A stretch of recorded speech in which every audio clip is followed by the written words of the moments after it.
disusul dengan kekerasan fisik termasuk penelantaran terhadap anak dan jenis kekerasan lainnya. Sisi positif dan negatif dari internet yang saya bisa baca adalah bolehkah ada yang bantu sisi positifnya dari internet apa sih? Angkat tangan yang mau jawab. Ya, assalamualaikum warahmatullahi wabarakatuh. Di sini saya akan menjelaskan sedikit tentang dampak positif dari penggunaan internet itu sendiri. Seperti kita ketahui bahwa internet itu membantu kita dalam menjalani kehidupan sehari-hari yang paling simpel itu. Kita dapat mengetahui informasi-informasi lebih mudah dan lebih jelas dibandingkan tanpa internet. Assalamualaikum warahmatullahi wabarakatuh. Perkenalkan, nama saya Nasya Meregina dari Sijos 14. Pada hari ini 28 Maret 2023. Di sini saya bersama Bapak Kepala Sekolah SMP Negeri 14. Ya, Pak. Permisi, Pak. Selamat siang. Maaf mengganggu waktunya. Saya Nasya Meregina dari tim Sijos 14 terkait sosialisasi yang baru saja dilakukan. Menurut Bapak, faktor-faktor apa yang menyebabkan sering terjadinya kekerasan pada anak? Untuk kekerasan anak di lingkungan pendidikan itu kayaknya itu bukan kekerasan anak ya, tapi penertiban anak untuk bisa melakukan hal-hal yang baik sesuai dengan tata tertib sekolah. Jadi kalau kekerasan berarti dibuat sehingga anak itu bisa tidak bisa melaksanakan haknya, iya kan? Tapi sekarang kan tidak. Jadi kekerasan anak itu terjadi, misalnya terjadi itu akibat daripada tidak tertibnya anak di satu lingkungan sekolah di SMP Negeri 14 Ambon. Sehingga ditertibkan, diarahkan supaya anak itu bisa berbuat etika sesuai dengan aturan-aturan yang ada. Itu, misalnya pertama dia terlambat, kemudian tidak ikut untuk kayak kelompok-kelompok untuk melakukan tawuran-tawuran dan lain sebagainya. Jadi begitu. Jadi kekerasan anak itu kalau untuk di lingkungan pendidikan itu kayaknya untuk menertibkan saja anak, ya. Kalau misalnya terjadi kekerasan berarti itu miskomunikasi baik antara pihak yang mau tertibkan maupun yang pihak yang melanggar itu. Ya, baik, Pak.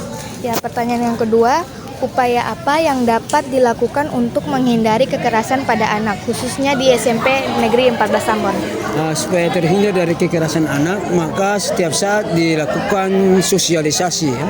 Dilakukan pendekatan, dilakukan berbagai macam cara. Misalnya tiap pagi dikasih apel, kemudian kalau misalnya terlambat dikasih pembinaan dan lain sebagainya.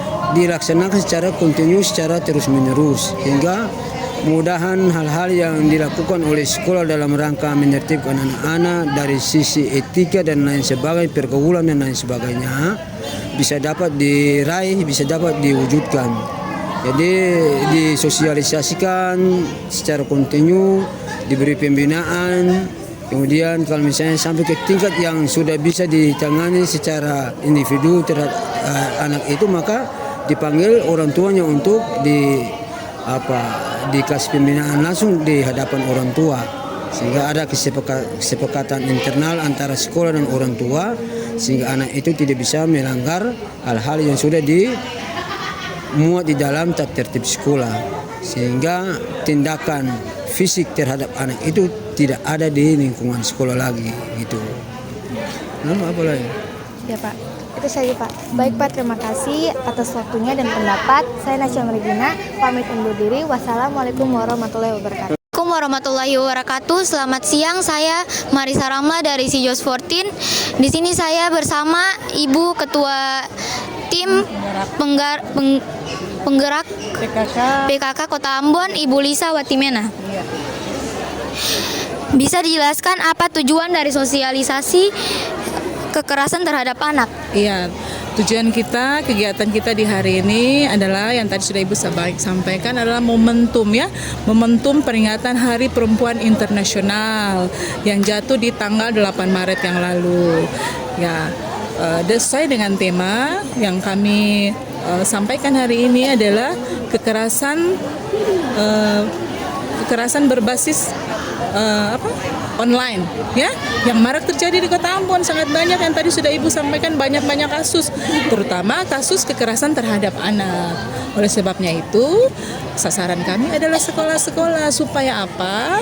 Supaya kami bisa memberikan edukasi ya, edukasi yang nantinya bisa membentengi diri adik-adik semua. Supaya apa? Supaya adik-adik bisa menjaga diri dengan baik dari dampak buruk yang terjadi karena penyalahgunaan media sosial seperti itu.